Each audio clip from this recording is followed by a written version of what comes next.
Ladies and gentlemen, I bring you an emergency broadcast. TikTok is potentially being banned. I was trying not to get distracted by the background lights because they weren't working that well, but what's up? Welcome back to another episode of the Content, Coffee, and Communication Podcast.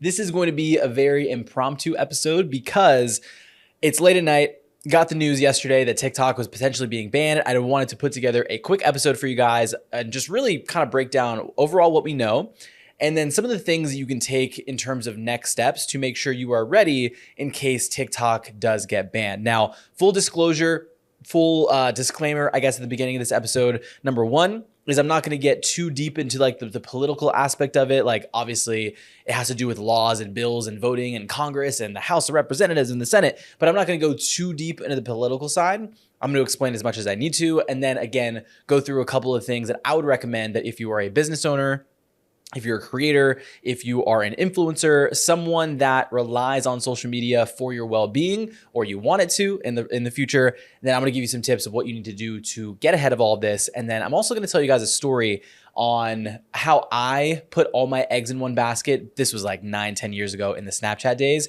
when I was an up and coming influencer, I guess you can say. I made a massive mistake and put all my eggs in one basket, and it got to a point where I was doing really, really well. And then down to a point where I actually had to get a job at a restaurant after being on this really, really high because I didn't do the things that I'm going to talk about and these tips that I'm going to give you to make sure you're ahead of all this and you're setting yourself up for success. So that being said, first things first, let's talk about what is this whole TikTok being banned thing. If you've been around social media for any amount of time, you've known that this has been a reoccurring thing. TikTok has almost been banned multiple times before, back in 2020 during Trump's presidency. I think a year or two ago when Biden was president as well, it was also a thing where they're trying to get TikTok banned, and it never actually made it through the entire process. And my prediction is it's probably going to be around the same thing happening this time.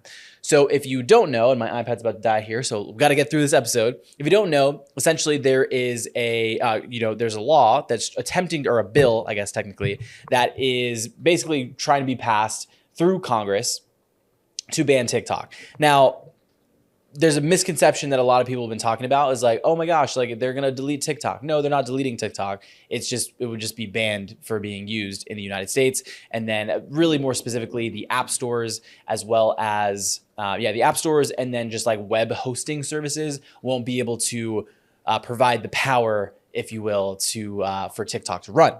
So there's a couple things that needs to happen, right? We got the news yesterday on Wednesday that it was passed in the House of Representatives, and apparently there was like not really a ton of debate. They said like literally no debate when it came to this. There was like majority voted of like, yeah, we need to ban TikTok.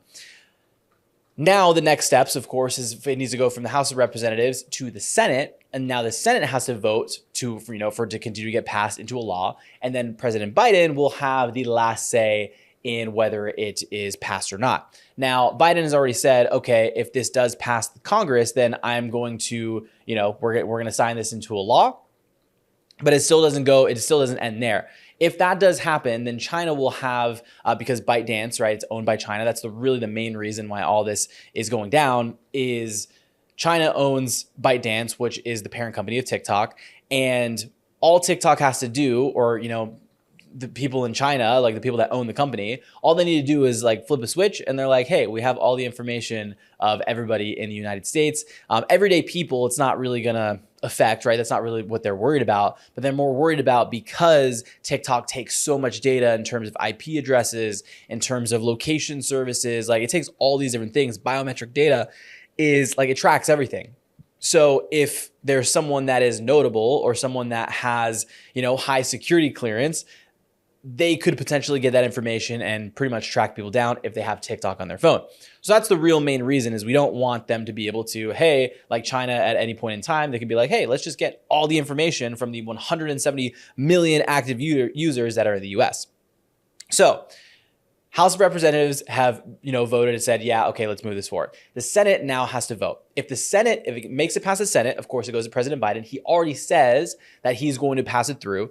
And then an entire other thing happens is ByteDance, TikTok, they have 6 months to sell their company to a US based entity, right? There's talks that Amazon or Oracle or Walmart, or I think Walmart, Oracle, I think it's one and the same. They will have the chance to buy the company within those 6 months. So let's pause right there. If you're someone that's nervous about, TikTok going away, is you at the very least have 6 months to figure out what you're going to do. Right. And 6 months is more than enough time, especially on social media, how quickly things can happen, how one post can literally help you go viral overnight. Is you have so much time, like infinite amounts of time in the social media world to get things up and running before the app goes away. And again, that's like in the worst case scenario, if you will.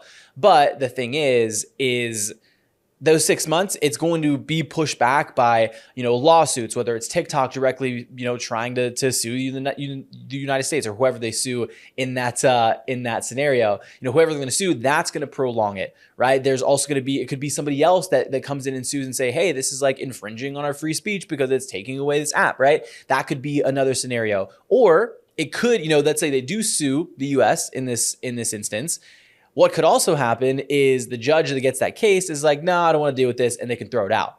So there's so many different things that could happen. So, worst case scenario, 6 months, TikTok's going to be gone, right? In best case scenario, I guess we can say is it's not going to go at all. But if it was to get deleted or you were banned, right? If TikTok was banned, it's probably going to be a year plus until it actually hits that point. So back to my original point of 6 months it is way more than enough time that you would need to establish a following if social media was something that you wanted to pursue, whether a part of your career for your current business, or if you wanted to become an influencer, creator, whatever it may be along those lines. So knowing what we know about TikTok and knowing that, again, worst case scenario, 6 months, that's all you got.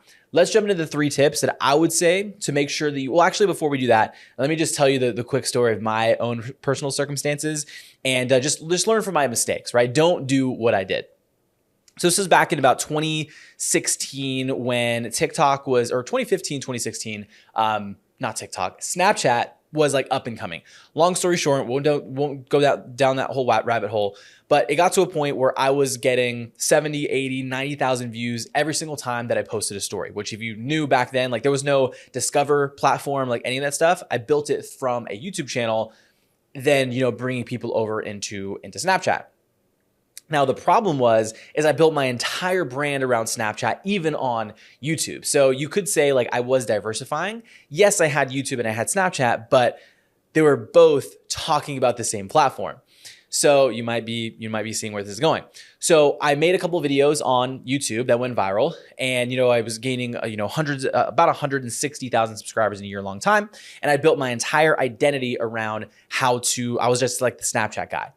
Overnight, Snapchat put out an update that brought my story views from like 70 to 80,000 per snap all the way down to like less than 20,000, like 15 to 20,000. Keep in mind, the way that I was selling myself to brands, right, doing brand deals, was from the views that I was getting. So I was making $20,000, $30,000 a month because I was getting a ton of views and getting a ton of conversions, down to less than $5,000 a month. I was a lot younger at the time, so I didn't have a lot of obligations, but again, I was just stupid. I was young. It was the first time that I had money. I didn't save a ton of it, and I ended up having to go back to work a regular job. Not only did I, have to work at a restaurant, but I also got, a social media job at a local real estate place, and it was just not a good thing. Because, and when I tell you guys, there was multiple people that were telling me, Aaron, you should diversify. Aaron, you should start an email list. People told me email list, and I was like, I don't know what that is. I don't care. I don't need to do that. I'm like the king of Snapchat, right? And again, but literally overnight, I kid you not, they pushed an update and it destroyed my story views. You watching this video have 6 months, right? You have so much more time to be able to take advantage of, other platforms and building on other platforms, so you do not get caught with your pants down. So learn from my mistakes. Don't do what I did. Let's get into some of these tips here. So 3 things that I want to cover. So the first thing here, guys, is I want you to act as if TikTok 100% is going to be gone in 6 months. And the reason you want to do that is because you just want to anticipate the worst, right? You want to anticipate and plan for the worst and hope for the best. So what happens when you're in this mindset of like, hey, TikTok's going to be gone in 6 months? You have so much more motivation to be like, okay, TikTok's going to be gone in 6 months. Let's still post on TikTok, right? Use that for more of like the discovery and the virality, but let's still repurpose our content on TikTok, or I'm sorry, on Instagram, on YouTube Shorts, on all these other platforms. And when you set yourself up for that, again, you're setting yourself up for you're expecting the worst and setting yourself up for the best. I just messed up my own. It's like 11:30 and I'm recording this, but you get what I'm trying to say, right? When you expect the worst and you plan for that, you're going to be in so much of a better spot. Let's just say in 6 months, it's good. Or let's say it takes a year, or let's say it doesn't get banned altogether. You're going to be in so much better of a spot as opposed to like hoping and praying that it stays around. And then what happens when it goes away? You are, again, through the example I gave a second ago, you're caught with your pants down. So don't do that. Don't be in that situation and just plan for the worst, right? So let's go into step number 2 so that's more of like a mindset thing, right? Not necessarily tactical, but the second one here is going to be tactical. The second thing is start to use a website like Snaptik. So I'll put it down in the description. It's snaptik.com. I think that's what it's called. And what you're going to do, what this is, it's a website where you can download videos from TikTok, and you can, you basically get like its own video file. So the issue or the problem that I see a lot of people make is, let's say they use their TikTok video, right? They will go into TikTok and they'll download it from TikTok and they'll go post it other places. Not only is it going to have the TikTok, what's it called? The watermark, right? The watermark that's on the videos. You see the little like TikTok logo that pops up and it has your username, right? You don't want that. Number one, it just looks tacky, right? It's very obvious that you're kind of being lazy with it and you're downloading and you're putting it somewhere else. The second thing is there is metadata baked into that video file to where when you upload into other platforms, I have seen it not always do this, but for the most part, like it's just standard practice to not just download a video from TikTok and then put it over there with that on there. From like at the very least, it's just tacky, right? From the very least, it is it just doesn't look good. Like from like an optics standpoint, if you're someone that's like really trying to take your content seriously. So what you're going to do, and this is the process that I use, is because here's the thing. Sorry, I'm kind of like, I have a bunch of ideas and I talk really fast, so I'm trying to get them all out to you guys. I think the biggest objection that I get, right, when I tell people like, oh, you should post on like all these different platforms, you should post everywhere, right? Be omnipresent, which means being on multiple platforms, is the biggest objection is, oh my gosh, Aaron, this just takes too much time. Well, it really shouldn't, right? Because if you're spending the time to post on TikTok, all you need to do is go to Snaptik. You can literally do this. And a lot of times it like compresses the file, which is cool. But it doesn't like compress the quality that I've noticed, maybe like a tad bit, but nothing too substantial.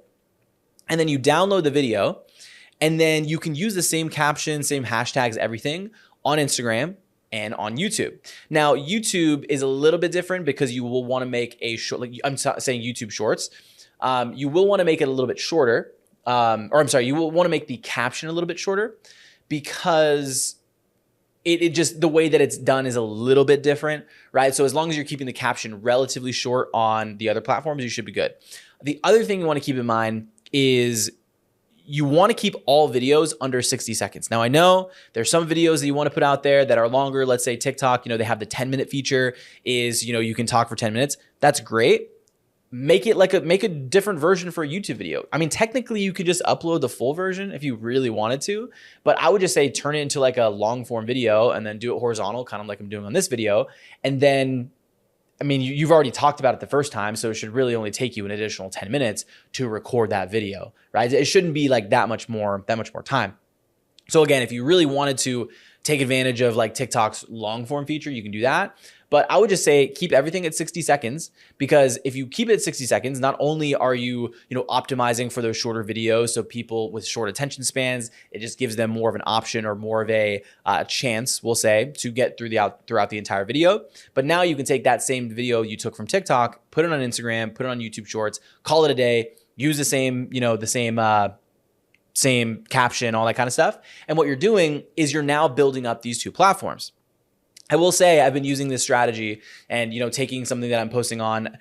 I actually optimize for Instagram and I post on, on TikTok and YouTube. And YouTube has been doing pretty well. I think we've gained like 40, 50 subs from like the YouTube short specifically, which is cool because it's another way that you can build up for your longer form content, right? For these longer videos, right? These range from anywhere from 10 to 40 minutes long because they're podcasts, and you just repurpose. So what you're doing is, and here's a massive caveat. There's just a really loud lightning outside. You probably heard that. Yeah, we just had a tornado come through here like 20 minutes ago. I'm recording this episode. So hashtag dedication. No excuses. What was I even saying? So yeah, so posting on, no, I completely lost it. So so you're giving yourself 3 different chances, right? So instead of just giving yourself one chance to go quote unquote viral, right? You're giving yourself 3 chances and you are able to build up the following on all 3 platforms as opposed to just one. And then back to the whole TikTok ban thing is, if you are setting yourself up for success, you're going to be so much better. And then let's say again, nothing happens. You're now forcing yourself to build up on those other platforms as well. So that's the second thing that I would say, like more actionable, tangible, is, use Snaptic, use it to repurpose your content over on YouTube Shorts and on Instagram. I will be putting out a ton of other videos around this whole topic of like how to repurpose, how to, really create this content wheel and be able to, become omnipresent. There's actually a company that we're partnering up with that I'm basically in charge of like revamping their entire organic platforms really. So I'm planning on like documenting that whole thing because I think it'll be really cool to show kind of the beginning to the end, or as we're building it up. And so that's kind of a whole other side thing. So make sure to click subscribe and like button to let me know that you enjoy these videos, and subscribe and turn notifications on, all the stuff that you do here on YouTube. Also, if you're on the podcast apps, make sure to go over to YouTube as well, and vice versa. Go check out the audio version and subscribe to the podcast if you aren't already. Okay, so number 3, and this is kind of similar to number 2, but really it's just, how do we take now the audiences we're building on these platforms, and how do we take it off of social media and onto something that you own? Now, the reason I put quotes around own is you could make the argument that if the internet was to shut down, you're basically screwed. And yeah, if the internet was to go down tomorrow, like all these things, doesn't matter if you're diversification, omnipresent, building, email lists and communities, whatever it is, if the internet goes down, yeah, we're screwed. But you want to take the steps that you can in order to be omnipresent. So the third thing that I'm going to say is you want to build a channel off of social media, so off of Instagram, TikTok, YouTube, and onto something like a community platform or an email list. Or actually you would want to do both because they both serve a little bit of different purposes. So you would want to build a community. So things like, School is a great example, right? SKOOL.com, built by Alex Ramosi. Our company is actually an investor in School, one of the first investors that jumped over there like 2 or 3 years ago. And you build a community, right? Because when you can build a community off of the social media platforms, you're now able to invest more time into those people. And that's where you build more relationships that then you could, bring them further to transact, buy your product, service, whatever it may be. So when you're building that community as well, because I think there's a very big difference. I'm going to give a big shout out to Enrico. What the heck is his last name? Enrico. Let me just, I want to give credit where credit is due, because he actually just launched his podcast a couple of days ago, or actually today, he launched his first episode. It is Enrico.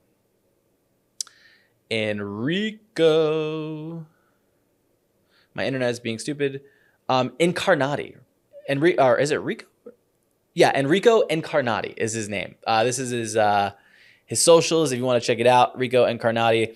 So I've been following him for a good amount of time. He's really one of the only people that keeps it real on the social media side. I've noticed that a lot of people will talk about like hashtags and, sounds and all these like BS things that don't actually help you grow. And he has, just from all the content that I've seen, he keeps it real. He talks about like, hey, if your content's not good, then you're not going to see views, like end of story. So one of the things that he was talking about in his new podcast was that you need to build the community, and there's the difference between community and followers. The community side of it is where you're like pouring into these people, right? You're building relationships with those people, and they are going to be quote unquote warmer leads, right? Then you have your followers, right? The people that follow you on social media, they follow you on Instagram, follow you on these platforms. Maybe they like your stuff every once in a while, but your followers are very different from your community, and the community are going to be the ones that always come back to your content, always interacting with your posts, always coming to your live streams, right? The ones that are there, and not only are they interacting with you, but they're interacting with each other in that community. And that is not only what I think one of the most powerful things of having community is if you can build something that runs by itself, but if you also are able to do it in a way where those people are now interacting, that's massive. Because I told this story, actually I think it's the episode coming out next week, how I spent like $30,000 on coaching programs, mentorships, groups, and things like that. And they all were just very terrible at building community. So if you can be the person to build the community, people are going to buy into you because of your community and stay there because of the community, as opposed to, just being another dead group, if that makes sense. So again, shout out to Enrico Incarnati. I'll go ahead and link his stuff down in the description of this episode. So then not only the community aspect, but also the email list. So with your email list, this just gives you another opportunity to build it outside of social media, right? So as you can see, if you're like watching you up to this point and you're just posting on TikTok, you're probably realizing you have a lot of holes in your strategy, right? Because and not even just TikTok, right? Earlier, I think Monday of this week, Instagram was down, or maybe it was last week, but Instagram was down for like 3 hours and people had like a freaking hissy fit. Like people are going crazy. And then of course you have, everyone that's against those, right? If someone's like an email list guru, they're like, this is what happens when you don't build an email list. And then you got people on TikTok that are like, this is what happens when you don't, you're not on TikTok. And then, now TikTok, like everyone's just always at each other's throats. So, building an email list, and this could be as simple as, I think one of the more well-known kind of like beginner sites we'll say is Beehive. So Beehive's a resource that you can use. I'll leave a link down in the description to that. There's like HubSpot. There's so many different, like if you just search up email, email list provider or email service, actually no, email service provider isn't the same thing. Just search up like email list host or email list software on Google. And you'll have a ton of them. Obviously, ads pop up and things like that. Beehive, I've just seen a lot of people use, and I've heard some pretty good things about it. I was playing around with it the other day just to look at it because I want to do a review on it, just for people that are wanting to build and get started with building an email list. But it looks pretty cool. It looks pretty simple. I can't talk too much about like the technical side of it because I'm not like huge on the tech side of email, which I need to get better at, so I can, again, advise you guys on the best strategies to use.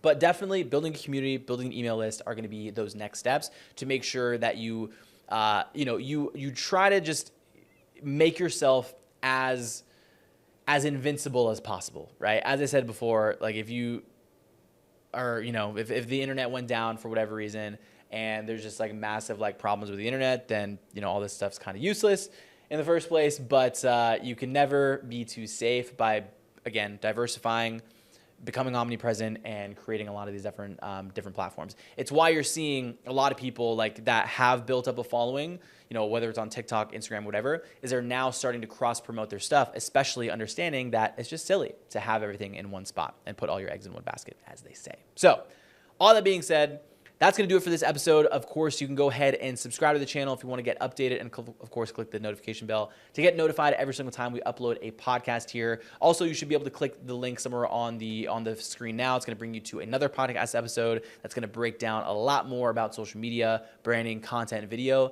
and everything you need to know to build your personal brand. Aaron here from the Content, Coffee, and Communication Podcast. See you guys in the next one. Talk soon. Peace.